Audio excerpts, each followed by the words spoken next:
The drums of the palace echoed through the valley that morning. They were not drums of war, nor of celebration. They were warning drums, loud and sharp, calling the people to gather quickly. Everyone in the kingdom of Erawa knew what those drums meant. Princess Elira had woken up in anger again. Elira was the only daughter of King Duran and Queen Merial, rulers of the great white kingdom of Erawa. Her beauty was talked about far and wide, hair as golden as ripe wheat, eyes as blue as the river under the midday sun, and skin pale and smooth like polished ivory. But her beauty was not what people remembered most. What they remembered was her temper. From the time she was a little girl, Elira had always gotten what she wanted. When she cried as a baby, the king ordered the entire palace to stay awake until she stopped. When she refused her food as a child, the queen called cooks from faraway lands to prepare whatever she desired. If she wanted a new toy, the best craftsmen in the land were summoned. If she wanted the largest horse, the king's soldiers would search every corner of the kingdom until they brought it to her. And if she grew angry, the whole kingdom suffered. By the time Elira was 16, she was feared more than the king himself. Her anger was not like ordinary anger.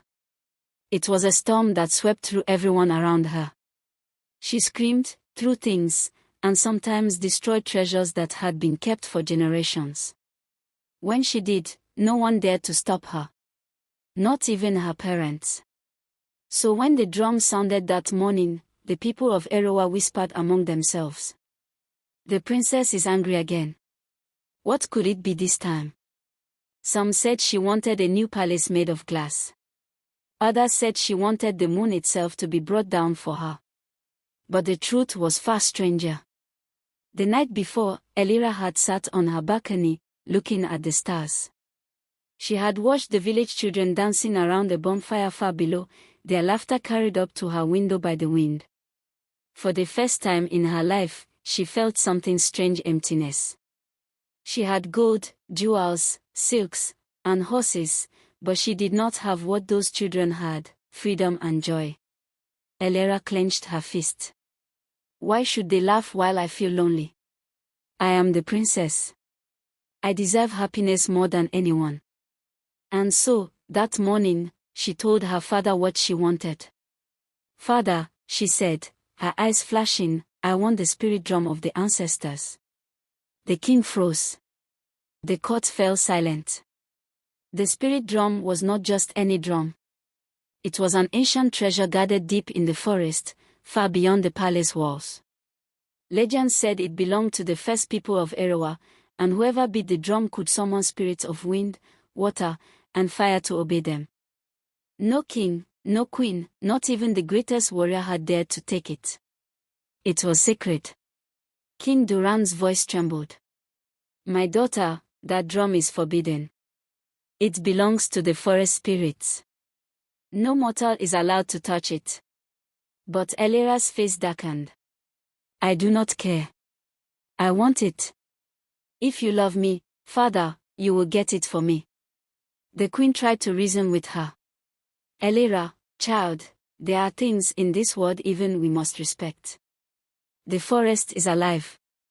The spirits protect it. To take their drum is to invite their anger. But Elira stamped her foot, her cheeks burning with rage. No, you always tell me I am the most precious thing in this kingdom. Then why deny me this? I will not eat, I will not drink, I will not sleep until the drum is brought to me. The palace shook with her shouting. Servants hid their faces. The king buried his head in his hands. Finally, to calm her fury, King Duran gave the order, send the royal hunters. They must bring back the spirit drum. The people gasped. The hunters bowed reluctantly and set off into the forest, their hearts heavy with fear. Days passed. None of the hunters returned. On the seventh day, only one stumbled back into the palace, his clothes torn, his eyes wide with terror. He fell before the king and whispered, "The spirits, they warned us. They said the drum must never leave the forest. We tried to take it, and they struck us down. The others are gone." Then he died right there on the palace floor. But Elira did not weep. She did not tremble. She only grew angrier. So the spirits defy me too. Then I shall go myself. The king and queen begged her not to. They locked her in her chamber, posted guards at her door, and prayed to the gods for mercy. But Elira was clever as well as angry. At night, she tricked the guards with sweet words, promising them riches if they let her out. They obeyed. With nothing but her silk gown and her burning wheel, Elira left the palace and walked into the dark forest. The deeper she went, the stranger the world became. The trees grew taller and thicker, their roots twisting like snakes across the ground. Fireflies lit the air, their glow brighter than lanterns. She heard whispers in the wind, voices that were not human. Still, Elira pressed on. She would not be denied. Finally, after what felt like hours, she came to a clearing. There, on a stone altar, stood the spirit drum. It was beautiful, made of wood carved with strange signs, its skin glowing faintly as though lit from within. Around it stood 3 spirits, tall as men but made of mist and light. "Who dares come here?" one spirit asked, its voice like the wind. "I am Princess Elira of Erewa," she declared boldly. "I have come for the drum. Give it to me." The spirits' faces darkened. "This drum is not for mortals. It holds the balance of the world. To touch it is to break the bond between man and spirit." Elira lifted her chin proudly. "I do not care about bonds. I am the princess. I always get what I want." She reached forward and placed her hand on the drum. At once, the ground shook. The forest roared. The spirits wailed in fury. A great wind swept through the clearing, knocking Elira to her knees. But she refused to let go. She clung to the drum, her teeth gritted, her heart blazing with stubborn pride. "You are foolish," the spirits cried. "Your anger blinds you. Take the drum, then. But know this: what you want most will one day destroy you." And with that, the spirits vanished into the night, leaving Elira alone with the sacred drum in her arms. She smiled, her face lit with triumph. "At last. Now I have it. Now nothing can stop me." But as she carried the drum back through the forest, the whispers in the trees grew louder. The fireflies dimmed. The animals fled from her path. Something unseen followed her in the shadows. And far away in the palace, the drums of warning beat again. The sun was just beginning to rise when Princess Elira walked out of the forest. Her silk gown was torn, her hair tangled, but her eyes shone with victory. In her arms, she carried the spirit drum of the ancestors, the very treasure no man or woman had dared to touch for centuries. The guards at the palace gates fell to their knees the moment they saw her. Their mouths hung open in disbelief. She brought it back," one whispered. By the time she reached the palace courtyard, the news had spread. Servants, ministers, soldiers, even the king and queen themselves came rushing out to see. There was gasping, there was fear, and there was silence heavy enough to break the air. King Duran's face went pale. "Elira, my child, what have you done?" But Elira only smiled, holding up the drum for all to see. "What I always do, father. I got what I wanted." She carried the drum into the great hall and set it proudly on the floor before the throne. The hall glowed faintly from the drum's skin, as if a hidden fire burned inside. No one dared to go near it. Even the bravest warriors kept their distance. The queen, her voice trembling, tried once more. "Elira, please, you do not understand. The spirits guard that drum for a reason. It is not ours to keep. If you beat it, you will invite their anger upon us all." Elira crossed her arms. "Mother, you are afraid because you are weak. But I am not afraid. I will show you what true power is." That night, when the moon was high, Elira sneaked into the hall alone. She sat before the spirit drum, her hands hovering above its glowing skin. Her heart pounded with excitement. "I want to see what you can do," she whispered. "I want to command the world itself." And with a sharp strike, she beat the drum. Boom! The sound was deep and heavy, like thunder rolling through the sky.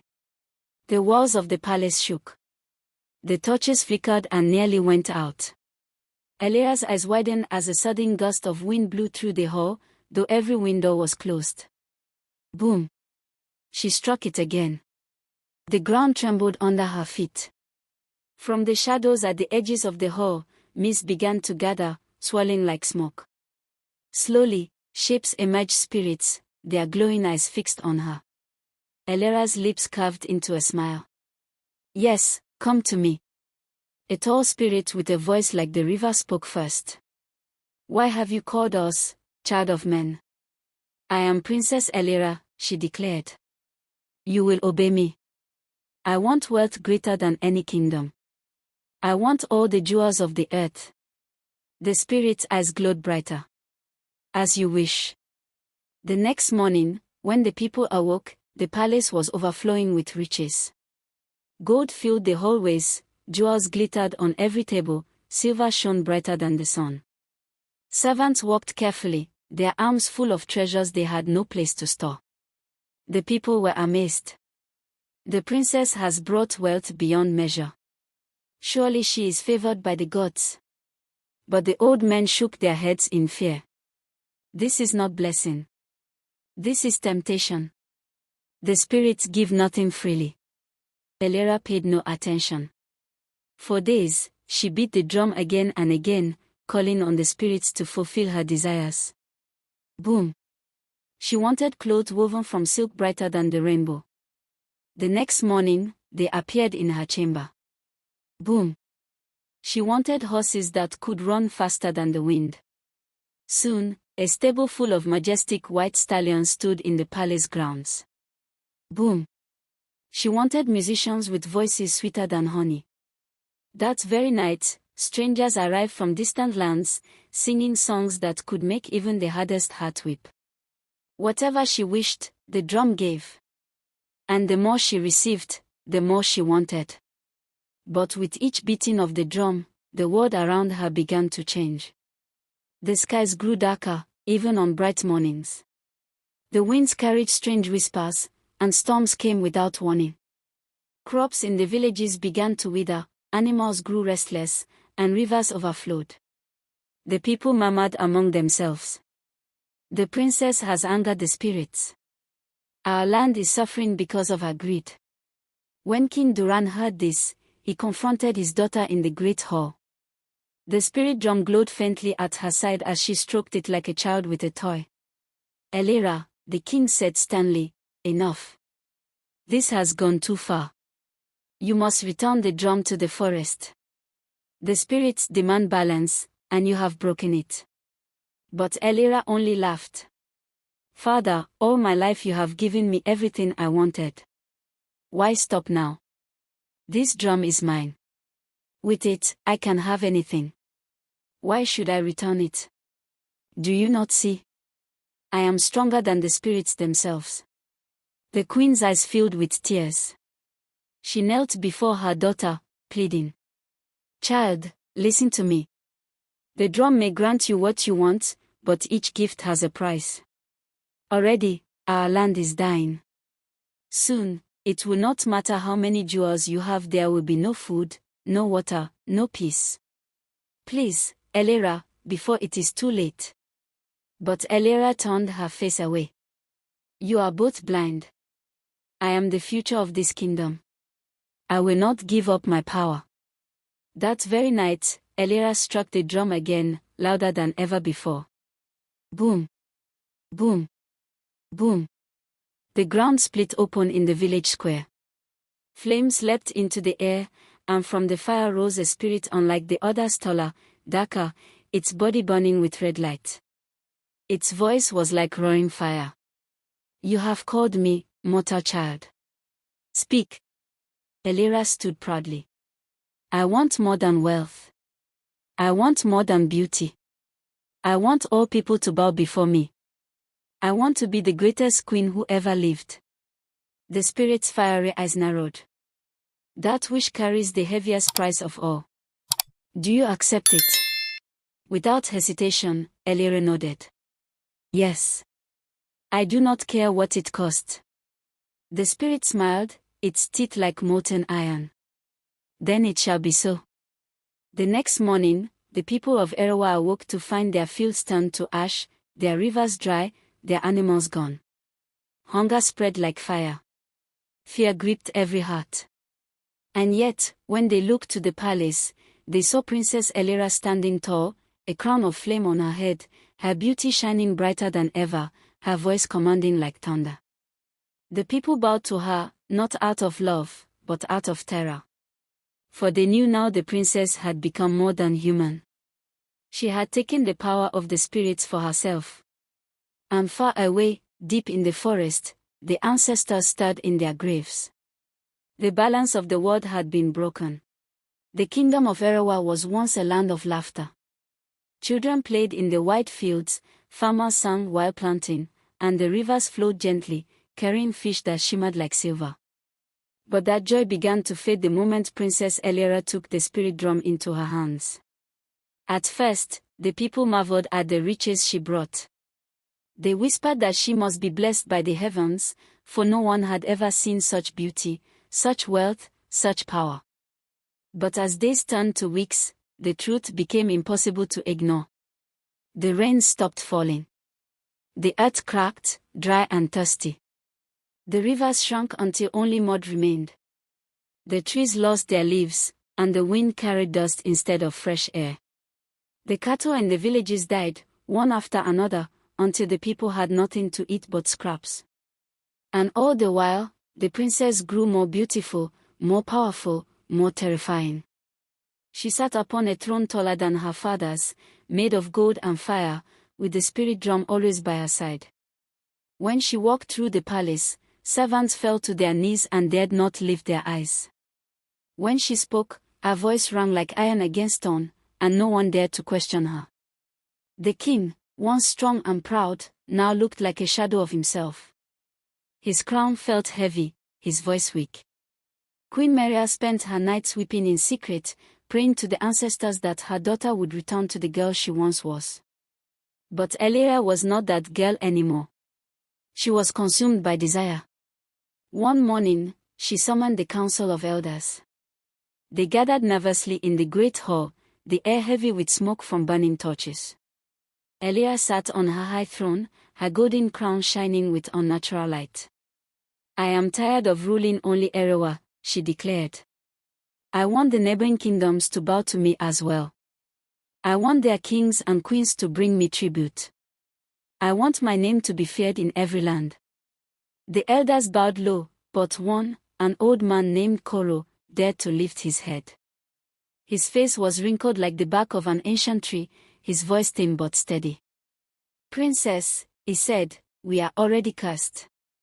The people are starving, the land is dying. If you continue, you will bring ruin not only on yourself, but on all of us. The hall grew silent. No one had spoken against Elira in weeks. Her eyes blazed with fury. How dare you speak to me this way? I am your future queen. I always get what I want. She rose, struck the spirit drum with her hands, and shouted, Spirits, hear me. Punish this man for his insolence. Boom. The sound shook the hall. At once, a shadow fell over Elder Koro. His body stiffened, his eyes rolled back, and before anyone could move, he crumbled into dust, scattering across the floor. Gasps filled the hall. The elders trembled, their faces pale with terror. No one dared to speak again. Elira sat back down, a satisfied smile on her lips. Let that be a lesson. No one denies me. Not the elders, not the people, not even the spirits. But outside the palace walls, the suffering deepened. Mothers could no longer feed their children. Farmers knelt in their empty fields, their tears falling on the dry earth. Hungry villagers gathered at the palace gates, begging for food, begging for water. But Elira looked down from her balcony and waved them away. "You are ungrateful," she shouted. "Do you not see the riches I have given this kingdom? Do you not see the glory I bring to Erawa? If you are starving, it is because you are weak. I do not care for the cries of the weak." Her words spread like fire through the kingdom. The people who had once admired her now cursed her name in whispers. Mothers warned their children never to anger the princess. Old men told stories of how greed destroys even the greatest rulers. But still, none dared to rise against her. For whenever someone spoke too loudly against Elira, the spirit drum would sound. Boom! And by the next sunrise, that person would vanish swallowed by the spirits, never to be seen again. One night, as the moon hung low and red in the sky, King Duran entered his daughter's chamber. His crown was gone, his robe torn. He was no longer a king, only a father desperate to save his people. "Elira," he whispered, "my child, listen to me. I am old now. My life is almost over. But your life has just begun. Do not let anger guide you. Do not let the spirits use you. They give you power, but they also take from you. Look outside, your people are dying. What will you rule if there is no one left?" For a moment, something flickered in Elira's heart. A memory, perhaps, of laughter when she was young, of joy before her anger consumed her. But then she tightened her grip on the drum. "You are weak, father. That is why your crown has no weight anymore. I will not listen to you. I am greater than any king or queen before me. And soon, the whole world will know it." The king closed his eyes. His heart broke, but he said no more. He left her chamber, knowing he had lost his daughter forever. The following days were worse than any the kingdom had seen. The skies turned black, even at midday. Lightning flashed without rain, setting forest ablaze. The rivers that once gave life now carried poison, killing all who drank. The people began to whisper of leaving Erawa. "Let us run," they said. "Let us cross the mountains, find new land, escape the curse of the princess." But when Elira heard these whispers, her rage grew hotter than ever. "How dare they think of leaving me?" she cried. "I am their princess. They belong to me. If they run, I will have nothing to rule. I cannot allow it." So once more, she struck the drum. Boom! Boom! Boom! This time, the spirits appeared not as shadows, but as storms. Great winds howled through the villages, tearing roofs from homes. Fire rained from the sky, chasing those who tried to flee. The mountains shook, blocking every path of escape. The people cried out, "The princess has cursed us all. We are trapped in her anger." And still, Elira sat proudly in her palace, her crown of flame glowing, her beauty untouched. She told herself she was strong, that nothing could defeat her. But deep in the forest, where the spirit drum had once rested, the ancestors stirred again. Their whispers rose like thunder. "The child has broken the balance. Her anger spreads like fire. If she does not stop, the whole world will burn." And so, the spirits began to prepare. Not to grant her more wishes. Not to serve her any longer. But to teach her a lesson that no princess, no matter how angry, could escape. The people of Erawa no longer sang. The once joyful markets were silent, the once green fields were nothing but dust, and the once flowing rivers had become cracks in the earth. Hunger lived in every home, fear walked in every shadow, and yet Princess Elira still believed she was winning. Every morning, she dressed in gowns brighter than the sun. She wore crowns of jewels that sparkled even in the darkness that now covered the skies. She walked through the palace as if nothing was wrong, her steps proud, her chin lifted high. "Look at me," she told herself, gazing into a tall mirror framed with gold. "No one in this world is greater. I have everything I could ever want." But behind her, unseen in the corners of the room, shadows whispered. The spirits were no longer silent servants. They were watching her with growing anger. One evening, as Elira sat on her throne, she struck the spirit drum once again. Boom! Spirits, she commanded, the people are restless. They grumble and whisper like rats in the dark. I want them silent. I want their fear so deep that they will never dare to speak against me again. The spirits appeared, their eyes glowing like coals. But this time, their faces were twisted in ways Elira had not seen before. You ask too much, one spirit hissed. We have given, and given, and given. The balance of the world is broken. You have taken more than any mortal should. Elira rose to her feet, her eyes flashing with fury. Do not speak to me of balance. I am the princess. I always get what I want. She struck the drum again. Boom! The spirits howled, their voices shaking the walls. Foolish child. You think you command us, but you do not. Every gift we gave was a chain. Every wish you made tied you tighter to us. You are no queen, you are our prisoner. For the first time, Elira's smile faltered. What do you mean? She demanded. I am stronger than all of you. The spirits laughed, a sound colder than ice. Stronger. Look at your land. Look at your people. They starve while you shine. They curse your name while you pretend to rule. You have power, yes, but power that destroys. And soon, it will destroy you. Before she could strike the drum again, the spirits vanished, leaving only the sound of the wind screaming through the empty palace halls. That night, Elira dreamed for the first time in years. She saw herself standing in the forest, the spirit drum before her. Behind it stood the ancestors, their faces stern, their voices like rolling thunder. You were warned, they said. You were told that your anger would destroy you. Still, you chose pride. Still, you chose greed. Now the time has come to pay. Elira woke with a start, her heart racing. For a moment, she felt fear clawing at her chest. But pride pushed it away. They are only dreams, she muttered. They cannot harm me. But harm had already begun.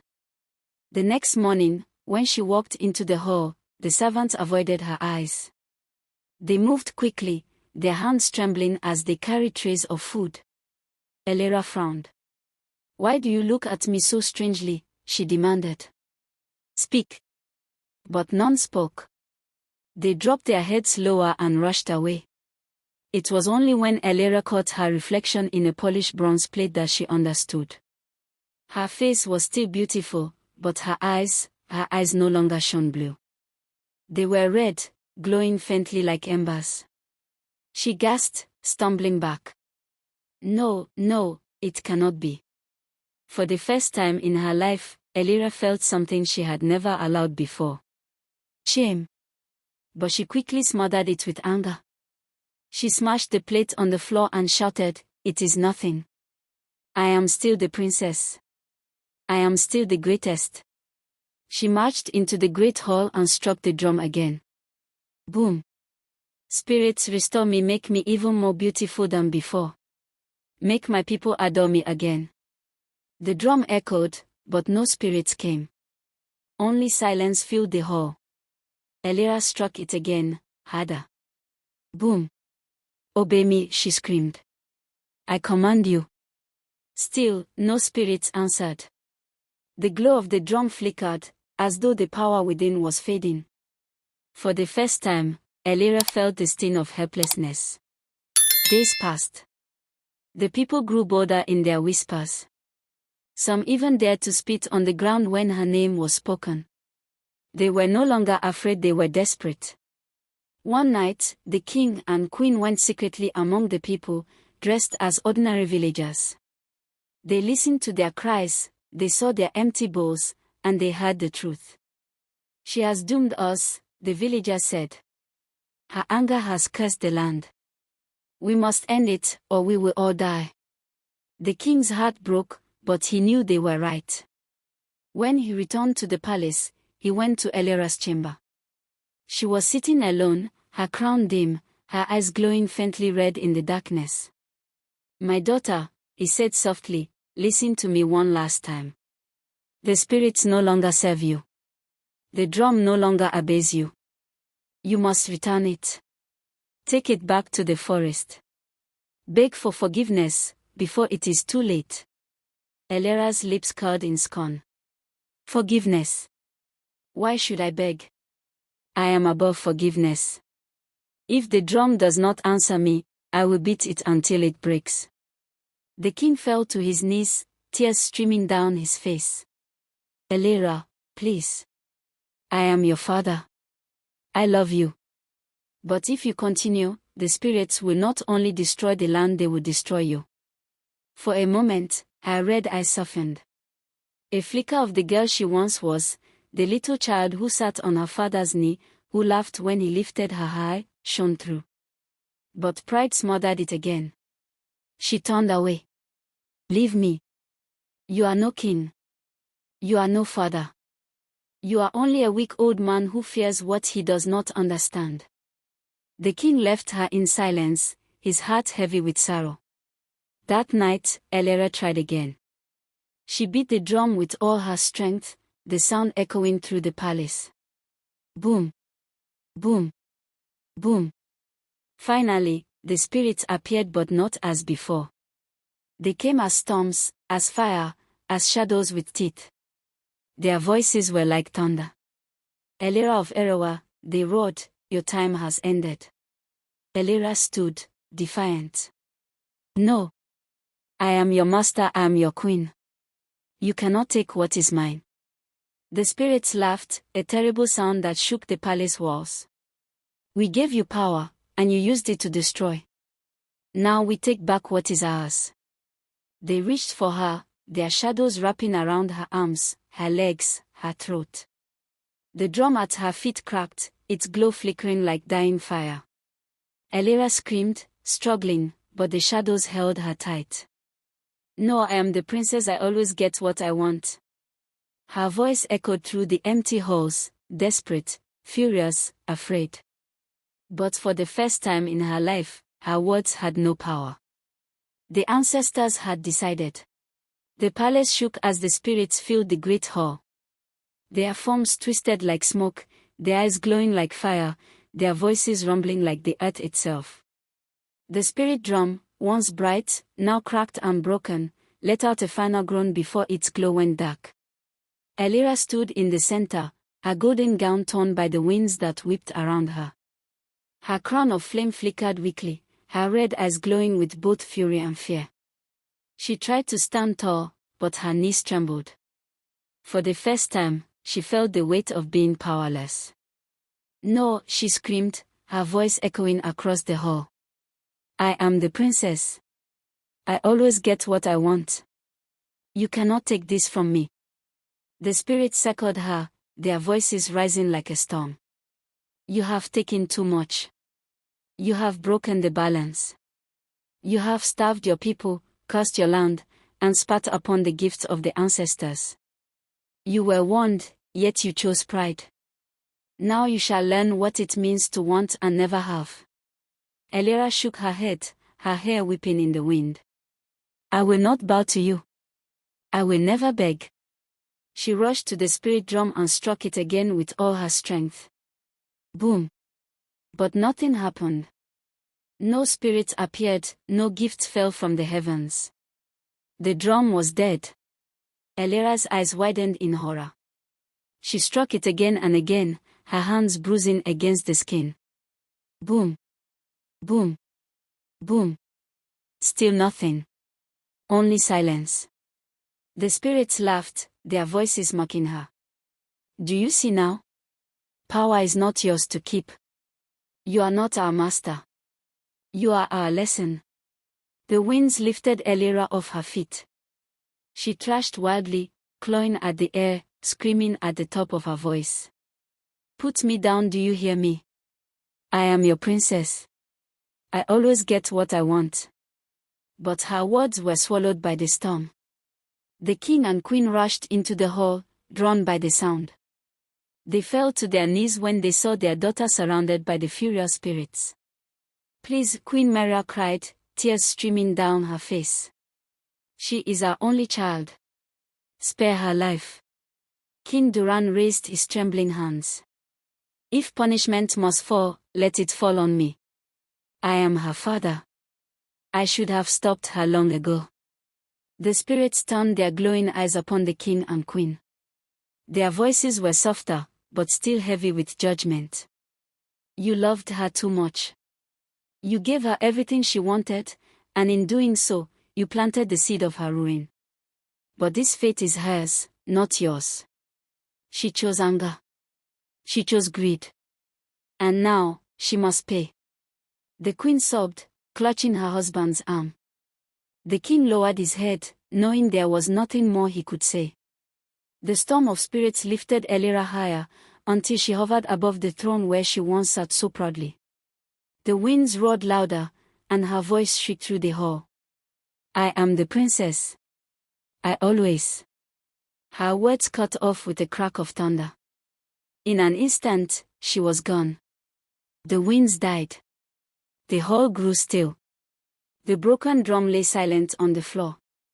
Only her crown remained, lying crooked at the foot of the throne, its glow fading into darkness.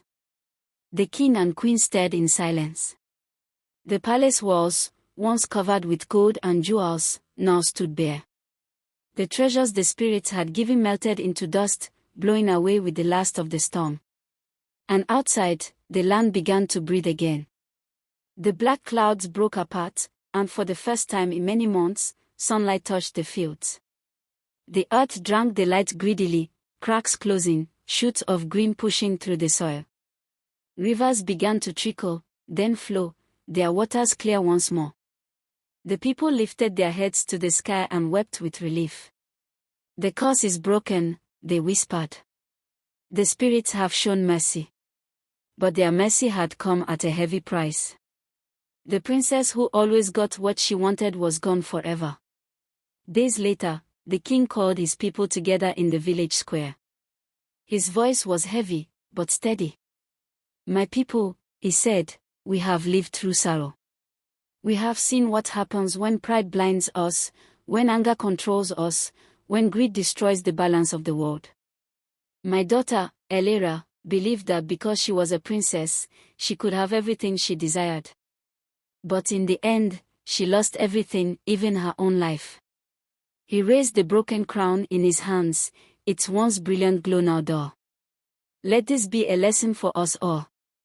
No man, no woman, no king, no queen can take more than the world is willing to give. If we live with anger, we destroy. If we live with greed, we curse ourselves. But if we live with patience, humility, and care, then the spirits will bless us." The people bowed their heads, their hearts heavy with sorrow but also lightened with understanding. They promised never to forget. In the years that followed, the land of Erewa slowly healed. The crops grew tall again, the rivers overflowed with fish, and laughter returned to the villages. The king and queen ruled with gentleness and wisdom, never again giving their people or their future children everything they asked for. Instead, they taught them the value of work, of patience, and of respect for the balance of life. But as for Elira, her name lived on. Mothers told their children stories of the angry princess who always got what she wanted, but who lost herself in the end. Elders spoke her tale at night, around the fire, so no child would grow up thinking that anger brings happiness, or that greed brings glory. And in the deep forest, where the spirit drum once stood, the spirits placed it back upon its stone altar. Its cracks remained, a reminder that once, a mortal hand had dared to claim it. And if any wanderer came near, they would hear whispers in the wind. "Do not touch what is not yours. Do not let anger rule your heart. Remember Elira, the princess who always got what she wanted and lost it all." The story became a warning, passed from one generation to the next. Because in every kingdom, in every home, there is someone who wants too much, who grows angry when denied, who forgets that not every desire should be fulfilled. And it is then that the tale of Princess Elira is told, like a mirror, so they may see themselves before it is too late. And so the angry princess who always got what she wanted lived forever in memory, not as a queen, not as a goddess, but as a lesson. A lesson that even the greatest throne cannot stand on anger. A lesson that greed will always demand more than it gives. A lesson that balance, once broken, must always be restored. And above all, a lesson that no one, not even a princess, can always get what they want.